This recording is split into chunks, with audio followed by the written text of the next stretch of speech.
చాలా విశేషమైనది. సంఘములో లేకుంటే సమాజంలో నువ్వు ఎవరని తెలియడానికి దేవుడిచ్చిన ఒక గుర్తింపు ఇది. గుర్తింపును మనం ఇప్పుడు చూస్తున్నాం కదా. ఇప్పుడు ప్రభుత్వం ఏం తెచ్చింది? ఎస్ఐఆర్ అని తెచ్చింది కదా. ఎస్ఐఆర్లో నీ పేరు లేకపోతే నువ్వు భారతదేశపు పౌరత్వమును లేనివాడుగా ఉన్నావని డిక్లేర్ చేశారు. అలాగే ఇది కూడా నువ్వు పరలోకంలో ఉండవలసిన పౌరుడిగా ఉండాలంటే నీకు ఒక ఐడెంటిటీ దేవుడు ఇచ్చాడు. అదేమైంది ఐడెంటిటీ? ప్రభును ఆరాధించుట. ఆ పునరుత్థాన దినములో ప్రభుకు చెల్లవలసిన ఘనతను అర్పించినప్పుడు, స్తోత్రాలు అర్పించినప్పుడు, ఆరాధన చేసినప్పుడు నువ్వు పరలోకములో చేర్చబడిన వాడు అని ఐడెంటిటీ. చాలాసార్లు మన ప్రియులు అలాగే వెళ్ళిపోతున్నారు. మంచిది, ఆ ఫలితం ఓలే పొందుకుంటారు. మన నోటి ద్వారా ఏది వద్దు ప్రియులారా, ఆ ఫలితం ఓలే పొందుకోవాలని నేను ప్రభులో కూడా ఆశిస్తున్నాను. కొన్ని ఇంకా మీదటైనా జీవితాలు చక్కపరుచుకొని, ప్రభువా నాకు ఇచ్చిన ఆ పౌరత్వం లేకుంటే ఆ గుర్తింపును నేను నీ సంఘములో ఏం చేస్తా, అది చాటిస్తాను, లేకుంటే అది అందరి ముందు నేను తెలుపుతాననే విషయాన్ని జ్ఞాపకం చేసుకుందాం. అంతేకాకుండా మన మధ్యలో ఆంధ్ర నుంచి వచ్చిన, తాటిపత్రి నుంచి వచ్చిన ప్రియులు మన మధ్యలో ఉన్నారని విన్నాను. అందుని బట్టి ప్రభుని బట్టి నేను సంతోషిస్తున్నాను. అలాగే వాళ్ళు వచ్చినందుకు సంఘం ద్వారా వాళ్ళని ఆహ్వానించేవాడుగా నేనున్నాను. మన వాక్య ధ్యానం కొరకు యెహోషువ గ్రంథం 21వ అధ్యాయము 8వ వచనం చదువుకుందాం. యెహోషువ గ్రంథం 21వ అధ్యాయము 8వ వచనం చదువుకుందాం. యెహోవా మోషే ద్వారా ఆజ్ఞాపించినట్లు ఇశ్రాయేలులు వంతు చీట్ల వలన ఆ పట్టణములో వాటి ఫలమును లేవీయులకు ఇచ్చిరి. మరొక మాట అదే అధ్యాయంలో 44వ వచనము మధ్య ఆఖరి భాగం చదువుకుందాం. యెహోవా ఇశ్రాయేలుకు సెలవిచ్చిన మాటలన్నిటిలో ఏది తప్పి ఉండలేదు, అంతయు నెరవేరును. ప్రార్థన చేసుకుందాం. ఆత్మ సహాయం కొరకు మహాగరుడు పరిశుద్ధుడైన మా ప్రియ పరలోకపు తండ్రి, సర్వాధికారైన మా ప్రభువా, నీ పరిశుద్ధమైన నామం బట్టి వేలాది స్తోత్రములు. ఇంతవరకు నిన్ను ఆరాధించడానికి నీ కృపను మీరు మాకు అనుగ్రహించారు. అవును ప్రభువా, నేను ఘనపరచడానికి అటువంటి అవకాశం ఇచ్చారు. నేను కొనియాడడానికి, నేను మయపరచడానికి ప్రభు ఇటువంటి నీ సన్నిధి సావాసం ఇచ్చారని బట్టి స్తోత్రములు. అవును ప్రభువా, ఎటువంటి బాధ్యత ఎవరికి లేదు. అయినప్పటికీ అత్యల్పులైన మమ్మను మీరు పిలిచి ప్రత్యేకించి ఎటువంటి బాధ్యతలను, ఎటువంటి సౌభాగ్యం మీరు దయచేసినందుకు స్తోత్రములు. అనుప్రభ చదువుకున్న లేఖనాలు, ఆత్మతో రాయించిన మాటలు ఆత్మతోనే మీరు వివరించండి. నిలబడిన నేను బలహీనను కాబట్టి కలువరి శిలువలో మరుగు చేసుకుని నీ వర్తమానము నీ ప్రజలతో మరి నాతో చేయమని ప్రభువైన యేసుక్రీస్తు నామమున ప్రార్థించి వేడుకుంటున్నాము తండ్రి, ఆమేన్. ప్రియ సహోదరి సోదర, 19వ అధ్యాయం చూసాము. 19వ అధ్యాయం ఆఖరిలో యెహోషువ ఇశ్రాయేలులకు ఏం చేశాడు? కానాను దేశమును పంచిపెట్టారనే విషయాన్ని మనం ధ్యానించాము. 20వ అధ్యాయంలో ఆశ్రయపురములు దాగి ఉన్న ప్రభువైన యేసుక్రీస్తుని గురించిన వివరాలు మనము చూసాము. 21వ అధ్యాయంలో ఇశ్రాయేలులకు కాదు, 12 గోత్రికులకు మాత్రమే కాదు, ఆయన స్వాస్థ్యముగా దేవుడే ఎంచుకున్న లేవీయులకు కూడా ఏమిచ్చాడు? స్వాస్థ్యము ఇచ్చాడు. ఎవరి ద్వారా ఇచ్చాడంటే 12 గోత్రికుల్లో ఇవ్వబడిన పట్టణములో నుంచే వారికి స్వాస్థ్యములను అనుగ్రహించాడు. ఈ యొక్క అధ్యాయానికి ఇలా పేరు పెట్టుకుందాం, యాజకులు పనులు మాత్రమే కాదు కానీ, ప్రయాసములు మాత్రమే కాదు కానీ ఫలములు కూడా ఉన్నాయని ఈ అధ్యాయం మనకు తెలుపబడుతుంది. అందుకే ఈ అధ్యాయానికి ఒక పేరు పెట్టుకున్నట్లయితే మరి ఈ అధ్యాయానికి పనులు కాదు ఫలితాలు కూడా ఉన్నాయనే విషయాన్ని మనము ఈ ఉదయకాలంలో మనం జ్ఞాపకం చేసుకుందాం. నిజంగా దీనికున్న వెనకున్న స్థితి మనం అర్థం చేసుకుంటే, ఈ ఐగుప్త దేశం నుంచి ఇశ్రాయేలులు అందరూ విడిపించబడారు, విమోచించబడారు కదా. విమోచించబడిన ప్రతి వ్యక్తి కూడా దేవుని నడిపించుట ద్వారా వాళ్ళు నడిపించబడ్డారు. అయితే 12 గోత్రికలో ఉన్నవారు అందరూ కూడా వాళ్ళు పని చేయలేదు. ప్రియుల, పని చేశారా? దేవుని వాక్యంలో ఉంది, వాళ్ళు ఏ పని చేయలేదు. ఎక్కడ విత్తనము వేయలేదు, ఎక్కడ కోతను కోయలేదు, ఎక్కడ దున్నలేదు, ఎక్కడ ప్రయాసపడలేదు, ఎక్కడ చెమట కార్చలేదు, ఎక్కడ ఏ పని చేయకుండా 12 గోత్రికులు అలాగే వచ్చారా? నిజమేనా కదా? ఏమైనా పని చేశారా? ద్వితీయోపదేశ కాలంలో మనం చూస్తున్నప్పుడు వాళ్ళ కాలు వాయలేదు, వాళ్ళ చెప్పులు చినిగిపోలేదు, బట్టలు పాతిగా పోలేదు, అవి చినిగిపోలేదని ఆ గ్రంథకర్త రాశాడు. అంటే ఆ ఎడారిలో ఆ దేవుడు ఏం చేశాడు? ఇశ్రాయేలు ప్రజలను వారిని నడిపించి ఆ ఐగుప్త దేశం నుంచి ఎక్కడ నడిపించాడు?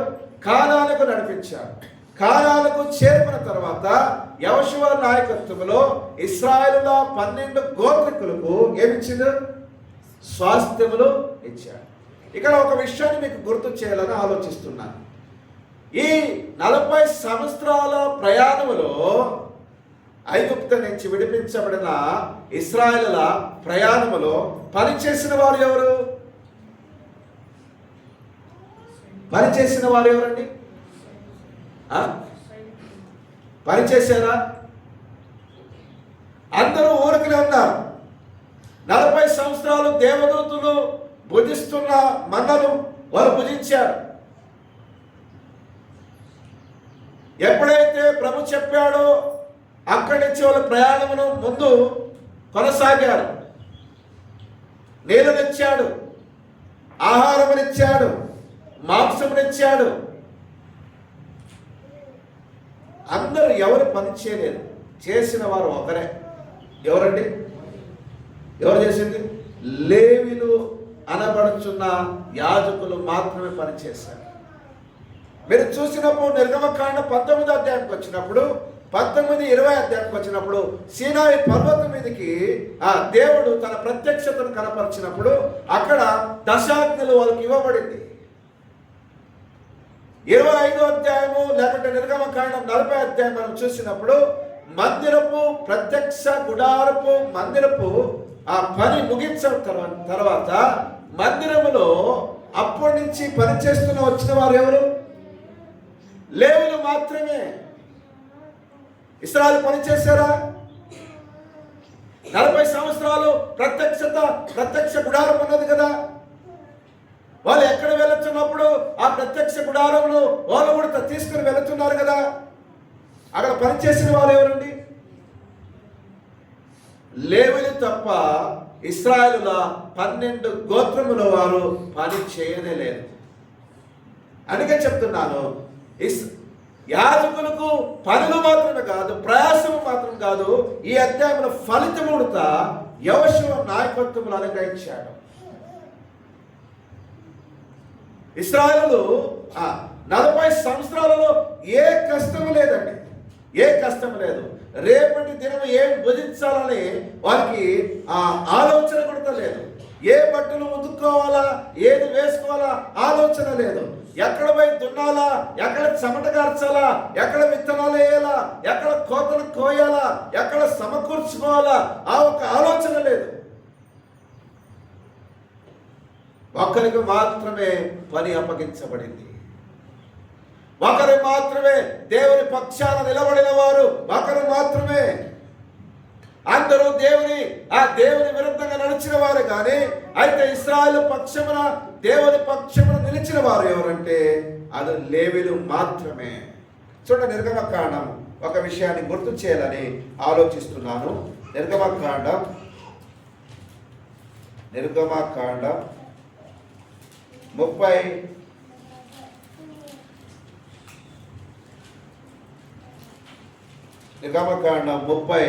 32వ అధ్యాయము మనం చదువుకుందాం. 32వ అధ్యాయంలో 26వ వచనం. 32:26లో అందుకు మోషే పాలెం యొక్క ద్వారమున నిలిచి యెహోవా పక్షమున ఉన్న వారందరూ నా యొద్దకు రండి అనగా లేవీయులందరూ అతని యొద్దకు కూడి వచ్చిరి. యెహోవా పక్షమున ఉన్నవారు ఎవరు? లేవీయులు మాత్రమే. విన్నారా? ఎంతమంది ఉన్నారంటే ఇశ్రాయేలు గోత్రములు 12 గోత్రములు కదా. 12 గోత్రముల నుంచి యెహోవా పక్షమున నిలబడిన వారు ఎవరు? ఎన్ని గోత్రాలు నిలబడాయి? ఒక గోత్రము మాత్రమే. ఏది? లేవీయులు మాత్రమే నిలబడారు. 29వ వచనం మనం చదువుకున్నప్పుడు ఏలనగా మోసే వారిని చూసి నేడు యెహోవా మిమ్మల్ని ఆశీర్వదించినట్లు మీలో ప్రతివాడు తన కుమారుని మీద పడియే గాని తన సోదరుని మీద పడియే గాని యెహోవాకు మిమ్మల్ని మీరే ప్రతిష్ఠ చేసుకొనుడి. అంటే యెహోవా పక్షమున నిలబడిన వారు లేవీయులే. యెహోవా కొరకు తమ తామును ప్రతిష్ఠ చేసుకున్న వారు కూడా లేవీయులే. అంతే మాత్రం కాకుండా ఈ నిర్గమకాండములో మనం చూసినప్పుడు ఆఖరి అధ్యాయంలో మనం చూసినప్పుడు ఆ ప్రత్యక్ష గుడారము నిలిపిన తర్వాత మందిర పని కొరకు యాజకులను లేవీయులలో యాజకులుగా ఆరోను గోత్రమును ఎన్నుకున్నాడు. తర్వాత వచ్చే గెర్షోనులు ఉన్నారు, కేతీయులు ఉన్నారు, మెరారీలు ఉన్నారు. వీరు ముగ్గురి సంతానం నుంచి కేతీయుల గోత్రము నుంచి ఆరోను కుటుంబానికి మాత్రమే యాజకత్వము అప్పగించబడింది. ఇక అందరూ ఏం చేస్తున్నారు? కేతీయులు ఏం చేస్తున్నారు? వాళ్ళు కేతీయులు అంటే సమకూర్చబడిన వారు. గెర్షోనులు అంటే పరదేశస్థులు. మెరారీలు అంటే చేదు అనుభవం కలిగిన వారు. వాళ్ళ పేర్లుకున్న అర్థాలు. వాళ్ళ పనులు ఏం చేశారంటే సంఖ్యాకాండం 4వ అధ్యాయం 4 నుంచి 15 వచనం మనం చూసినప్పుడు కేతీయులకు భారమును పరిశుద్ధ స్థలములో ఉన్న భారమును మోయే పని వారికి అప్పగించబడింది. మీరు రెఫరెన్స్ రాసుకోండి. సంఖ్యాకాండం 4వ అధ్యాయము 4వ వచనం నుంచి 15 వచనంలో కేతీయులకు ఇవ్వబడిన పని ప్రత్యేకత అక్కడ మనం చూడవచ్చు. కేతీయులు ఏం చేశారంటే పరిశుద్ధ స్థలములో ఉన్న వస్తువులను వాళ్ళు ఏం చేస్తున్నారు? కాపాడుతున్నారు. పరిశుద్ధ స్థలంలో ఏమున్నాయి? మందసం ఉంది, దీపవృక్షం ఉంది, బలం ఉంది, ఇంకా ధూపవేదిక ఉంది. ఇవన్నీ కాపాడే బాధ్యత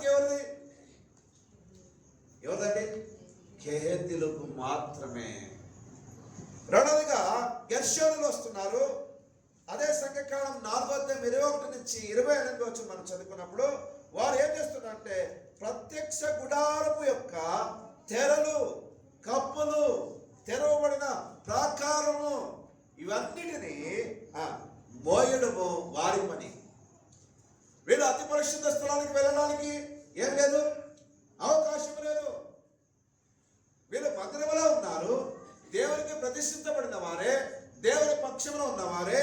అయితే వీరికి అప్పగించిన పని ఏంటంటే ప్రత్యక్ష గుడారంలో ఉన్న తెరలు కానీ, అక్కడున్న కర్రలు కానీ, అక్కడున్న కప్పులు కానీ, అక్కడున్న వస్తువులు కానీ సంరక్షించే పనిను, మోయే పనిను ఎవరికి ఇచ్చాడు? గెర్షోనులకు ఇచ్చాడు. మూడవదిగా మనం చూసినప్పుడు మెరాయిలు కనిపిస్తున్నారు. మెరాయిలు చేదు అని ఒక పేరుకు అర్థం ఉంది.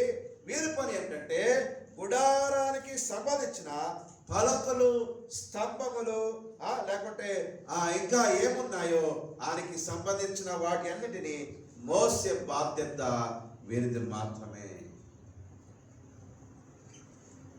ఎందుకు ఈ వివరణ చెప్తున్నానంటే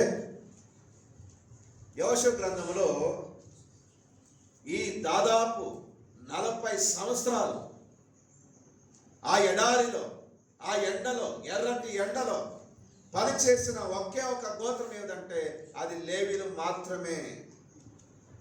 వారు ఏం చేశారు? కేతీయుల గోత్రములో వస్తున్న ఆరోను కుటుంబ పిల్లలు యాజక ధర్మను అనుసరిస్తూ వచ్చారు. వాళ్ళు పనిచేస్తూ వచ్చారు. ఇశ్రాయేలు పక్షమున ప్రార్థన చేస్తూ వచ్చారు. ఇశ్రాయేలు పక్షమున బలులు అర్పిస్తూ వచ్చారు.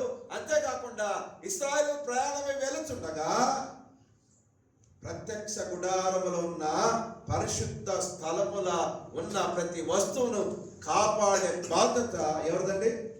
కేతులకు మాత్రమే ఉన్నది.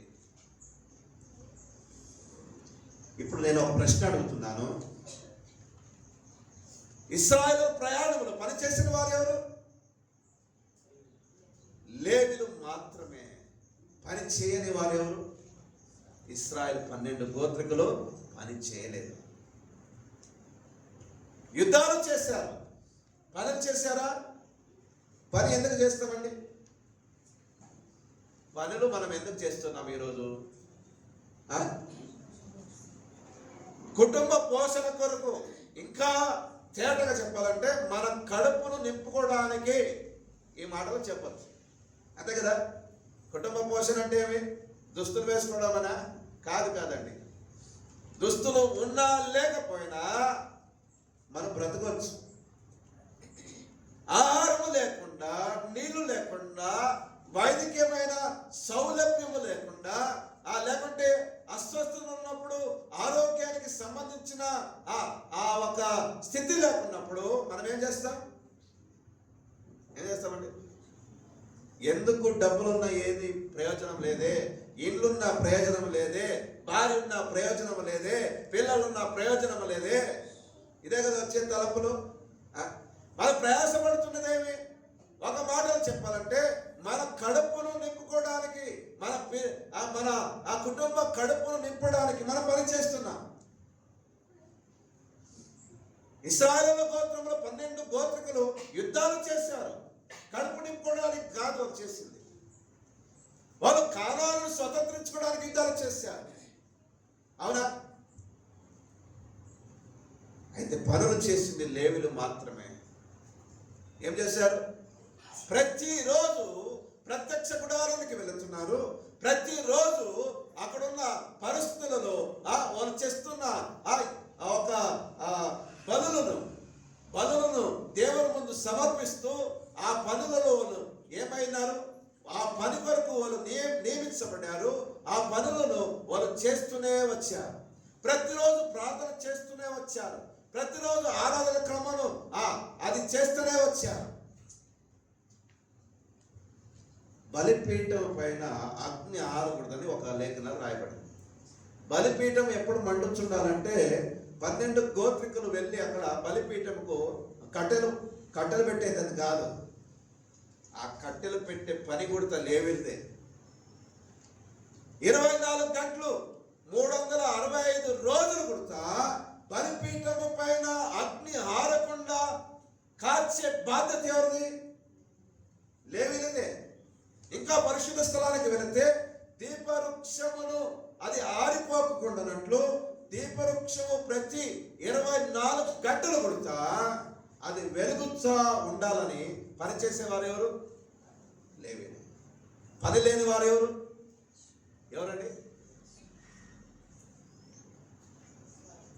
ప్రయాసపడిన వారికి ఫలితాలు యెహోషువ గ్రంథం 21వ అధ్యాయం కనిపిస్తుంది. అందుకే అన్నాడు 21వ అధ్యాయంలో చెప్తున్న మాట ఏమిటంటే, అక్కడ 21వ అధ్యాయం 8వ వచనంలో యెహోవా మోషే ద్వారా ఆజ్ఞాపించినట్లు ఇశ్రాయేలుల వంతు చీట్ల వలన ఆ పట్టణములు వాటి ఫలములు లేవీయులకు ఇచ్చిరి. ఎందుకు ఎన్ని మాటలు చెప్తున్నావు బ్రదర్? ఇంట్లో మాకు పాఠాలు ఉన్నాయా అంటే ఖచ్చితంగా ఉన్నాయి.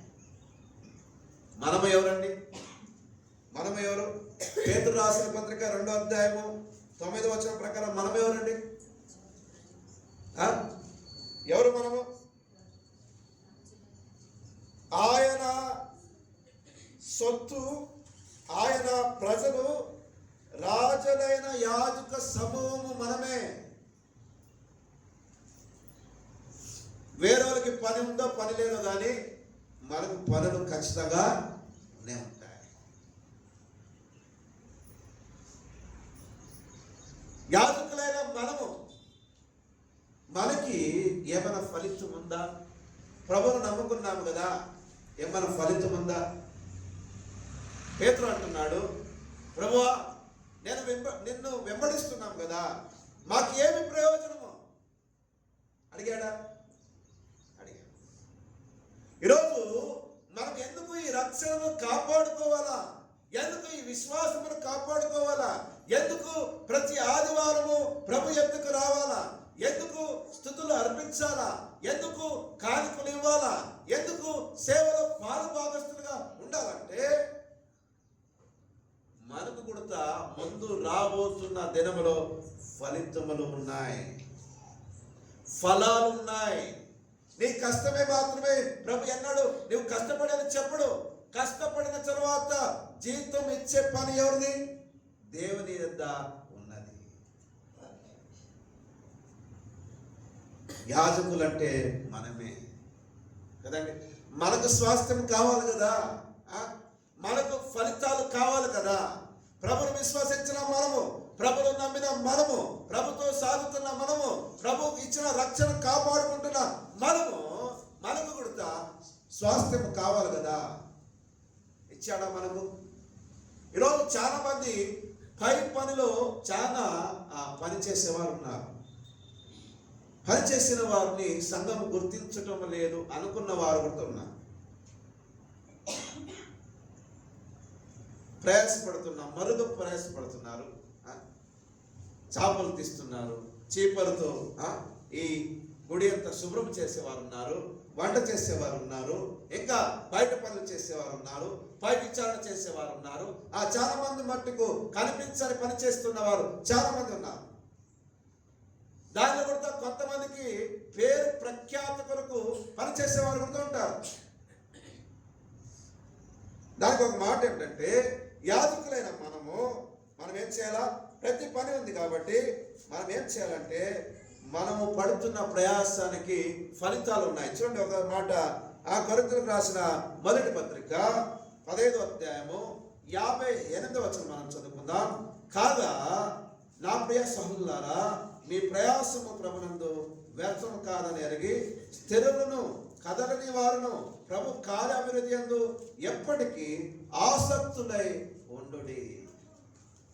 మీరు ప్రయాసపడుతున్నారు నిజమే, సహోదరుడు నువ్వు ప్రయాసపడుతున్నావు నిజమే, సహోదరి నువ్వు ప్రయాసపడుతున్నావు నిజమే. ఈ ప్రయాసము వ్యర్థము కాదండి. అందుకంటున్నాడు, కాగా నా ప్రియ సహోదరులారా, మీ ప్రయాసము ప్రభునందు వ్యర్థము కాదని. వ్యర్థము కాదు.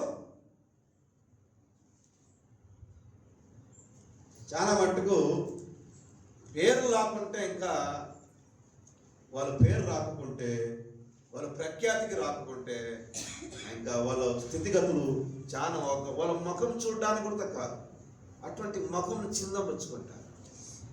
వాళ్ళకి నేను చెప్తున్న మాట ఏంటంటే, మీరు పడుతున్న ప్రయాసం తెలుసు దేవునికి, మరువుగా పని చేస్తున్న పని ప్రభుకు తెలుసు.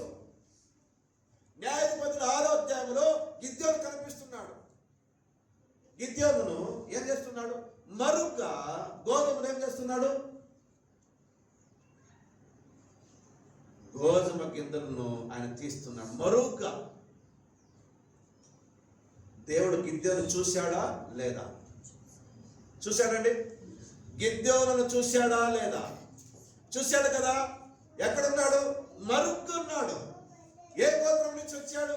మనష్య గోత్రం నుంచి వచ్చాడు. నేను కనిష్ఠుడు అన్నాడు కదా.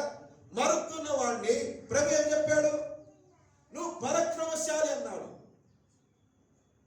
ఆడికి విడిచిపెట్టిందా?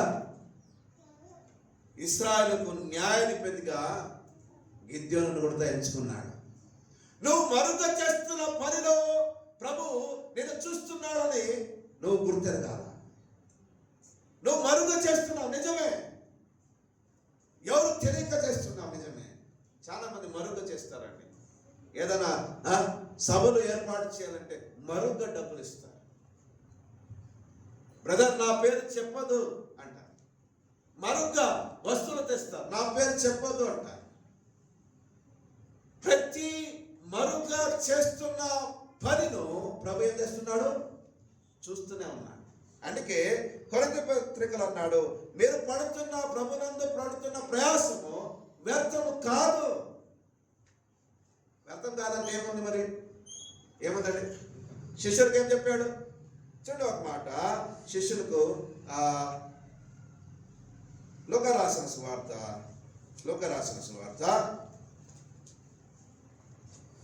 22వ అధ్యాయము, లూకా రాసిన సువార్త 22వ అధ్యాయము 29వ వచనం మనం చదువుకుందాం. గనుక నా తండ్రి నాకు రాజ్యమును నియమించినట్లుగా నా రాజ్యములో నా బల్ల యొద్ద అన్నపానములు పుచ్చుకొని సింహాసనం మీద కూర్చుండి ఇశ్రాయేలు 12 గోత్రముల వారికి మీరు తీర్పు తీర్చుటకై నేను మీకు రాజ్యమును నియమించుచున్నాను అన్నాడు. అపోస్తలులు అడిగారు, ప్రభు అనేది వెంబడిస్తున్నాం కదా, మాకేమంటే ప్రభు చెప్తున్న మాట ఏమిటంటే ఫలితాలు ఉన్నాయి, భయపడద్దు అంటున్నాడు. ఏ ఫలితాలు ఉన్నాయి?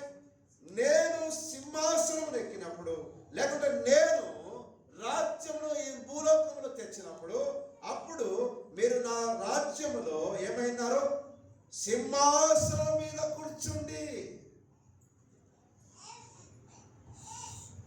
ప్రభు ఒక సింహాసనం మీద కూర్చుంటే ఆయన పక్కలో కొన్ని సింహాసనం వేశాడు. ఎవరి కోసం? అపోస్తులుగా స్థిరచ్ఛేదన చేయబడిన అపోస్తుల కొరకు.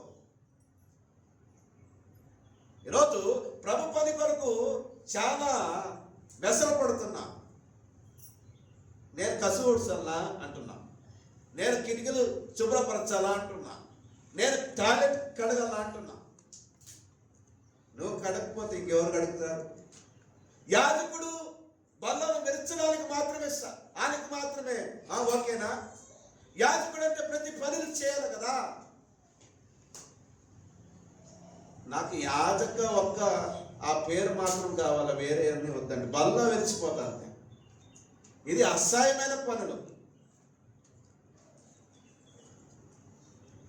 10 రోజులు నీ భార్య నీ టాయిలెట్ను క్లీన్ చేయకపోతే ఎలా పోతావండి? టాయిలెట్కు ఎలా పోతావు? అకస్మాత్ నీ భర్తనే క్లీన్ చేయకపోతే నువ్వు ఎలా పోతావు? అసహ్యం ఉండదు అక్కడ? నీ ఇంటి పని చేయడానికి నీకు శ్రద్ధ ఉంది, ఆసక్తి ఉంది. ఆ సంఘం పని చేయడానికి నీకు ఆసక్తి లేదు. అపోస్తలులు అడుగుతున్నారు, నిన్ను వెతికి వస్తున్నాం కదా, నీ పని చేస్తున్నాం కదా, ఆహారం లేక పని చేస్తున్నాం కదా, ఇంకా ఆ వస్త్రహీనులుగా పని చేస్తున్నాం కదా, మాకేమిస్తామంటే ప్రభు చెప్తున్నాడు, నా రాజ్యం వచ్చినప్పుడు నా సింహాసనం పైన మీకు ఒక సింహాసనం వేస్తా, అక్కడ కూర్చోబెట్టి నా బల్ల యొద్ద, అంటే విందు చేస్తున్న బల్ల యొద్ద మీరు అన్నపానములు పుచ్చుకొందరు. గెస్టెడ్ పీపుల్, వాళ్ళు గెస్టులు. వాళ్ళు ఏం చేస్తాడు? వాళ్ళు పడిన ప్రయాసానికి ప్రభు బల్లనిచ్చాడు, అన్నపానం పుచ్చుకోవడానికి వారితో సమానంగా కూర్చోబెట్టుకున్నాడు. ఆయన రాజ్యములో పాలన చేయడానికి సింహాసనం కూడా ఇచ్చాడు.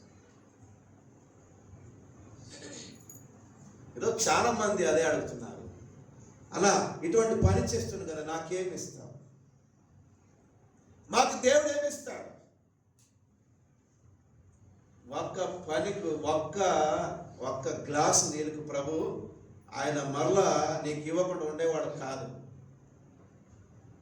నీ ధనము ఎంత ఇస్తావో, నీ ప్రయాసం ఎంత పడతావో, నువ్వు ఎంత కష్టపడతావో దాని అన్నిటికీ ఆయన ఎంత జీతం ఉంది.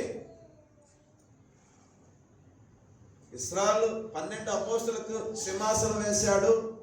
అంతేకాకుండా ప్రభు బల్ల ఎంత వాళ్ళని కూర్చోబెట్టుకుని మనకేమి? మన విశ్వాసులు కదా, మనకేమంటే ఎఫెసీయులకు రాసిన పత్రికలు అంటున్నాడు. చూడండి, ఎఫెసీయులకు రాసిన పత్రిక మన గురించి ప్రభు మాట్లాడుతున్న విషయం ఏమి? ఎఫెసీయులకు రాసిన పత్రిక 2వ అధ్యాయము 6వ వచనం మనం చదువుకుంటే, క్రీస్తునందు ఆయన మనకు చేసిన ఉపకారం ద్వారా అత్యధికమైన తన కృప మహాదైశ్వర్యమును రాబోయే యుగములో కనపరచు నిమిత్తము క్రీస్తునందు మనలను ఆయనతో కూడా లేపి పరలోకమందు ఆయనతో కూడా కూర్చుండబెట్టెను. ఎవరిని? ఒకప్పుడు చనిపోయిన వారిని, ఒకప్పుడు పాపంలో ఉన్నవారిని, ఒకప్పుడు మరణించిన వారిని, ఒకప్పుడు అంధకారంలో ఉన్నవారిని వారిని బ్రతికించేది మాత్రమే కాకుండా వారికి ఏమిచ్చాడు? పరలోకమందు ఆయనతో పాటు కూర్చుండబెట్టెను.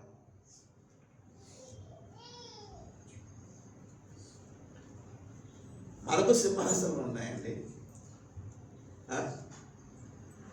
చాలా మందికి సింహాసనమే కావాలా. శ్రమ వద్దు,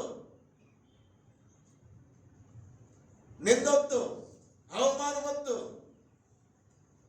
ఎబ్రీ పత్రికలో మనం చూసినప్పుడు ప్రభువైన యేసుక్రీస్తు గురించి ఇబ్రీ గ్రంథకర్త ఇలా అంటున్నాడు, అవమానమును నిర్లక్ష్య చేసి ఆయన తను తాను అప్పగించుకున్నాడు, అందుకే ఆయన అత్యున్నతమైన స్థానములో కూర్చున్నా ఉన్నాడు.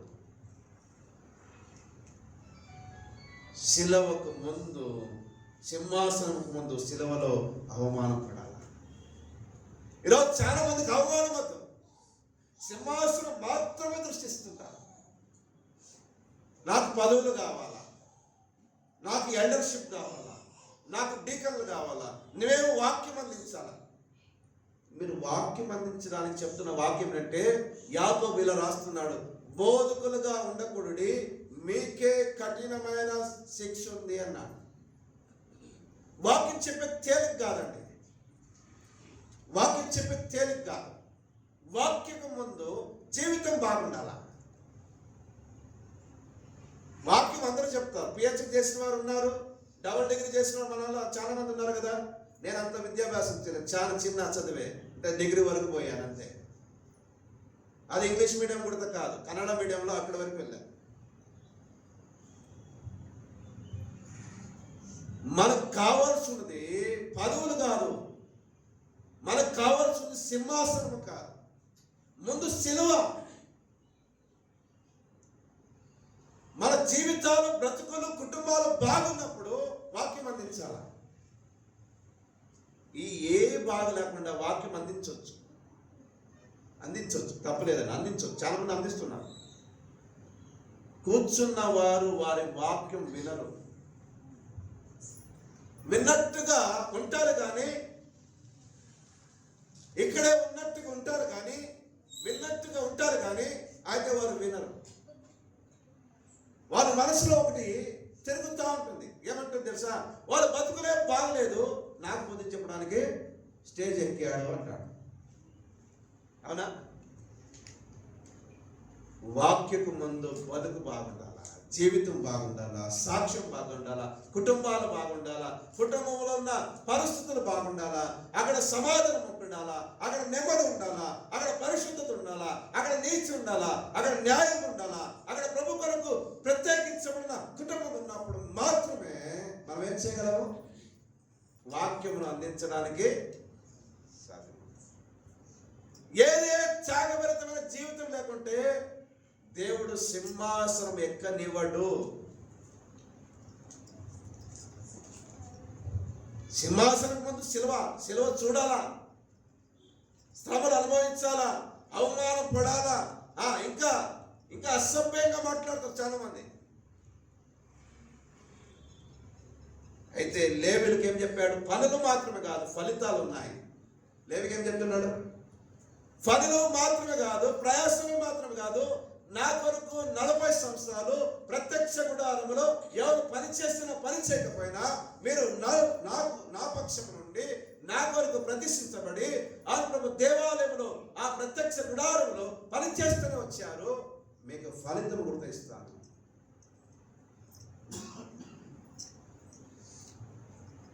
ప్రయాసపడిన వారికి ఫలితాలు ఉన్నాయి. మనకు పరలోకపు ప్రతి ఆత్మీయమైన ఆశీర్వాదం కుమ్మరించాడని ఎఫెసీయులకు రాసిన పత్రిక 1:4 అన్నాడు. మన భూలోక సంబంధమైన ఆశీర్వాదం కాదు, దేవుడు స్వరక్తం ఇచ్చి సంపాదించుకున్న సంఘానికి, అక్కడ నియమించబడిన యాజకులకు భూలోక సంబంధమైన ఏ ఆశీర్వాదము లేదు. అయితే పరలోక సంబంధమైన ప్రతి ఆత్మీయమైన ఆశీర్వాదమును కుమ్మరించాడు. అంతే మాత్రమే కాకుండా పరలోకముతో ఆయనతో పాటు కూర్చుండబెట్టాడు. అది మాత్రమే కాకుండా ఫిలిప్పీయులకు రాసిన పత్రిక 3:21 మనం చూసినప్పుడు మన దీన శరీరములను మహిమా శరీరముగా మార్చివేశాడు. ఇంకేం కావాలండి? ఇంకేమి కావాలా మీకు? పనులు మనం చేయడానికి సిద్ధపడాలా? ఒక మాట ఉంది చూడండి, ఫిలిప్పీయులకు రాసిన పత్రిక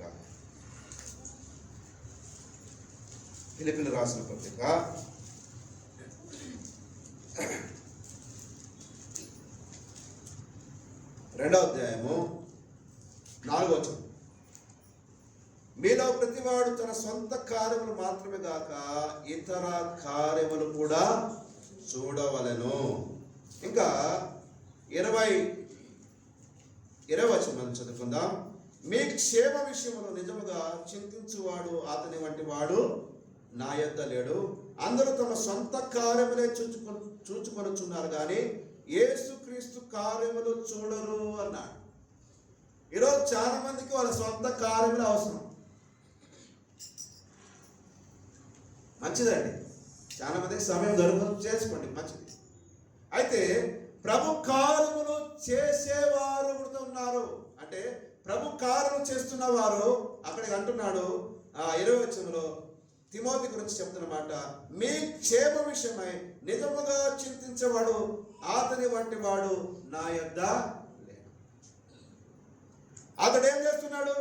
అందరూ తమ సొంత కార్యములు చూచుకొనుచున్నారు కానీ యేసుక్రీస్తు కార్యములు చూడరు. అయితే తిమోతి ఏం చేస్తున్నాడు?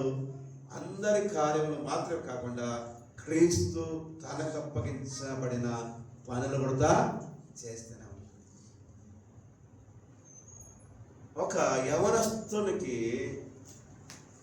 యవనస్తునికి బైబిల్లో ఏ పేరు ద్వారా పిలువబడాడు తెలుసా? తిమోతి, దైవజనుడా అని పిలువబడ్డాడు. ఈరోజు మన నోటుల్లో ఏం రావటం లేదు తెలుసా? ప్రభు కొరకు ప్రత్యేకించబడిన వారిని ఎలా పిలవాలో కూడా మనకు తెలియదు. వాడు ఏడు ఏమో వాళ్ళ ఇంట్లో పుట్టినట్టుగా ప్రభు కొరకు ప్రత్యేకించబడిన తిమోతి చాలా వృద్ధుడు ఏమి కాదు, అనుభవం కలిగిన వాడు కాదు. ఏమన్నాడు తిమోతి గురించి పౌలు? దైవజనుడా. పౌలు కూడా ఆ పేరు రాలేదు. మనం పిలిచే క్రమం కూడా మార్చుకోవాలండి. సామాన్యమైన జ్ఞానం మనకు కావాలా? ప్రభు యొద్ద ఉండే మనము, ప్రభు యొద్ద జీవిస్తున్న మనము, ప్రభు పనులు చేస్తున్న మనము సామాన్యమైన జ్ఞానముతో నింపబడి ఉండాలా. అది ఎవరిలో ఉంది? కొలస్సీయులకు రాసిన పత్రిక 2:4 ఉంది. మన ప్రభువైన యేసుక్రీస్తులో సర్వ సంపద జ్ఞానములు ఆయనలో గుప్తముగా ఉన్నవి. క్రీస్తు నందు వస్తే ఎవరిని ఎలా పిలవాలో తెలుస్తుంది. ప్రభులో ఉంటే తెలుస్తుందండి. లోకంలో ఉంటే ఏమని తెలుస్తుంది? స్నేహితులు, లోకంలో ఉన్న స్నేహితులు ఏమంటాం మనం? ఏమంటామండి? ఏమంటాం? పేరు పెట్టి పిలుస్తాం, అడ్డ పేర్లు పెట్టి పిలుస్తాం, లేకుంటే ఇంటి పేర్లు పెట్టి పిలుస్తాం, లేకుంటే వేరే రకంగా క్యాజువల్గా పిలుస్తాం. అయితే సంఘములో వచ్చిన తర్వాత మనం ఏం పిలుస్తాం? వాళ్ళకి పేర్లు ఉన్నా కూడా బ్రదర్, సిస్టర్స్, సహోదరుడా, సహోదరి, ఇంకా పై విచారణ చేస్తుంటే దైవజనులా అని పిలుస్తారు. ఈరోజు మనకు అవన్నీ తెలియక ఏమంటామంటే అవన్నీ ప్రాథమికమైన విషయాలు మనకు తెలియదు. కానీ అయితే పదవులు కావాలి, పనులు చేయడం. ఇక్కడ ఏం చేస్తున్నారంటే వీళ్ళు పనులు చేస్తూ పనులకు ఫలితము యెహోషువ గ్రంథంలో పొందుకున్నారు. అందుకే యెహోషువ ఏం చేశాడు? యెహోషువ గ్రంథంలో చూడండి ఒక మాట. యెహోషువ గ్రంథం 21వ అధ్యాయము 44వ వచనంలో, యెహోవా వారి పితరులతో ప్రమాణం చేసిన వాటన్నిటిని ప్రకారము అన్ని దిక్కుల యందు వారికి విశ్రాంతి కలుగు చేసెను. యెహోవా వారి శత్రువులందరినీ వారి చేతికి అప్పగించి ఉండెను గనక వారిలో ఒకడు ఇశ్రాయేలు ఎదుట నిలవలేకపోయిరి. యెహోవా ఇశ్రాయేలుకు సెలవిచ్చిన మాటలన్నింటి ఏదియో తప్పి ఉండలేదు, అంతము నెరవేరలేదు. ఏదియో తప్పి ఉండలేదు, అంతము నెరవేర్చాను. ఆయన నీ విషయంలో ఏది కూడా ఆయన మర్చిపోయేవాడు కాదు.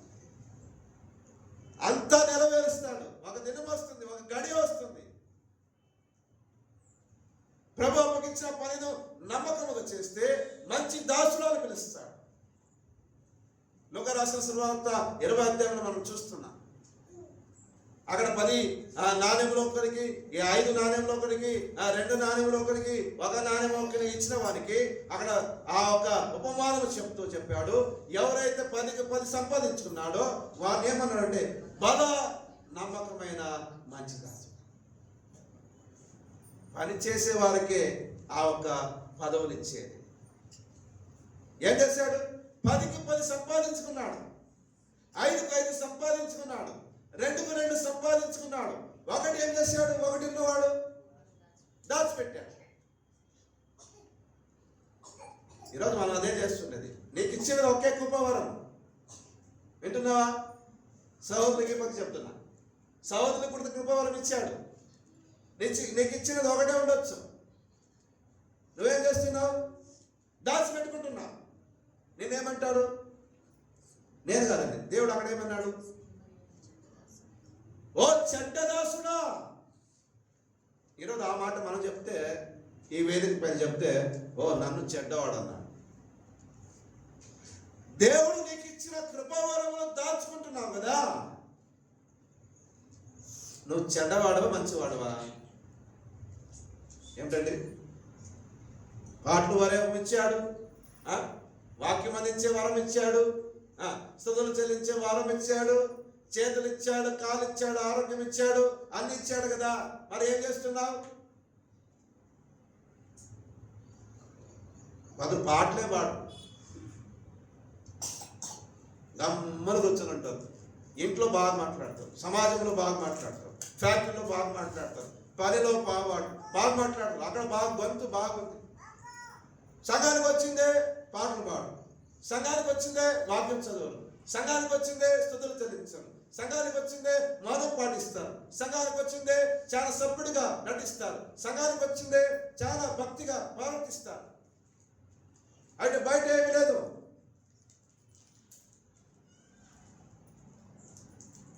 నీకు ఇచ్చిన కృపావరం నువ్వు ఉపయోగించుకుంటే నువ్వు ఎవరు? చెడ్డ దాసు. దేవుడు ఇంకా మనకి ఏమిచ్చాడు? ఏమిస్తానన్నాడు? మన ప్రభుని వెంబడిస్తున్నాం కదా, రక్షణ కాపాడుకుంటున్నాం కదా, మనకేమిస్తాడండి? ఇంకా చూడండి, ప్రకటన రాసిన గ్రంథంలో ఏముంది? మనకేమి ఇవ్వబడుతుంది? ప్రకటన రాసిన గ్రంథం 21వ అధ్యాయము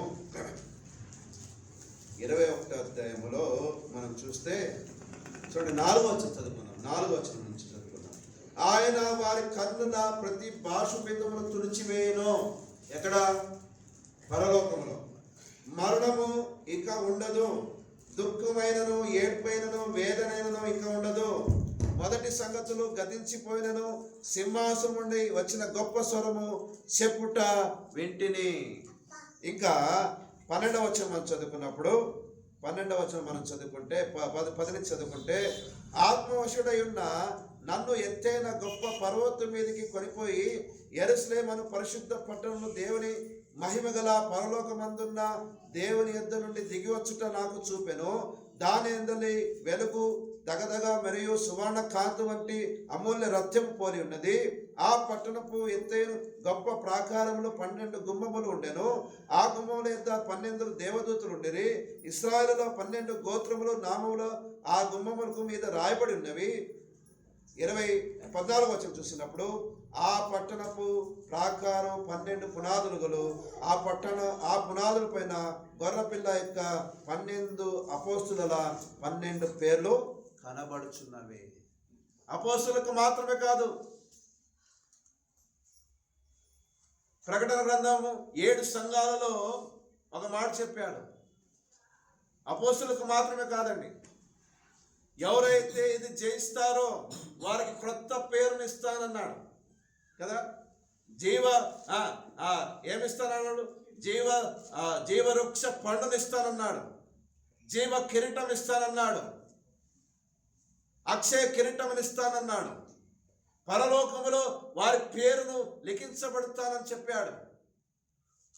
ఎవరికి ఇచ్చేది? ఎవరికండి?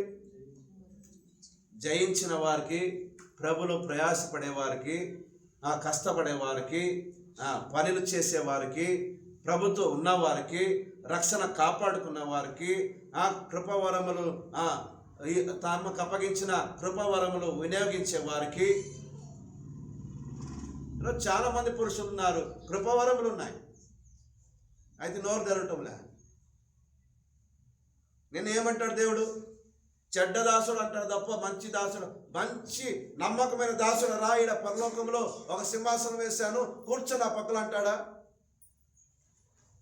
అక్కడ ఏముందంటే కింద భాగం చూసినప్పుడు వాని చీకట్లో వేయండి అన్నాడు. రక్షణ కాపాడుకొని కృపవరం ఉపయోగించుకుంటే చీకటికి వెళ్తావు. ఒక రకమైన చీకటి అది.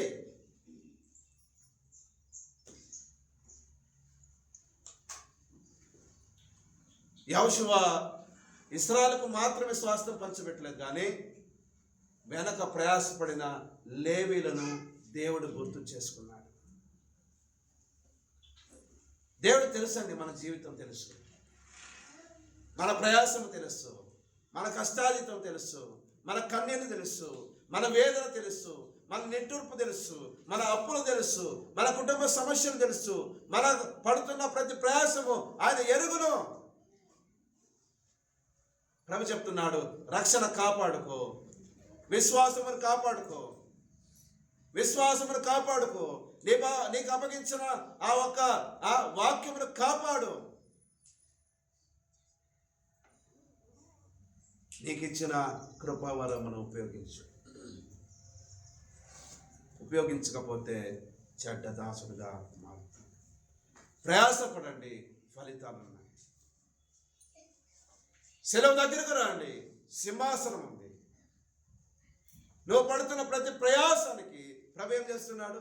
అది నిష్ఫలము కాదు. ఏదో ఒక రోజు నీకేమిస్తాడు దేవుడు?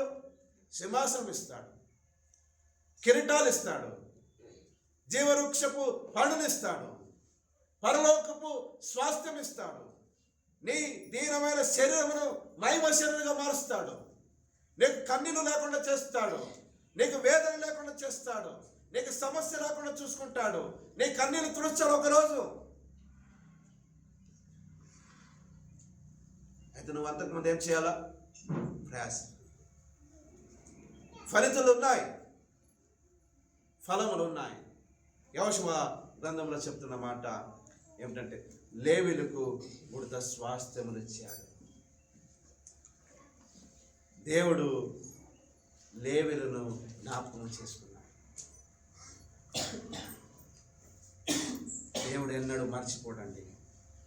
యెషయా రాసిన గ్రంథంలో ఇలా ఉంది, తల్లి తన చంటి పిల్లను మర్చిపోను కానీ నేను ఎన్నడూ మర్చిపోను.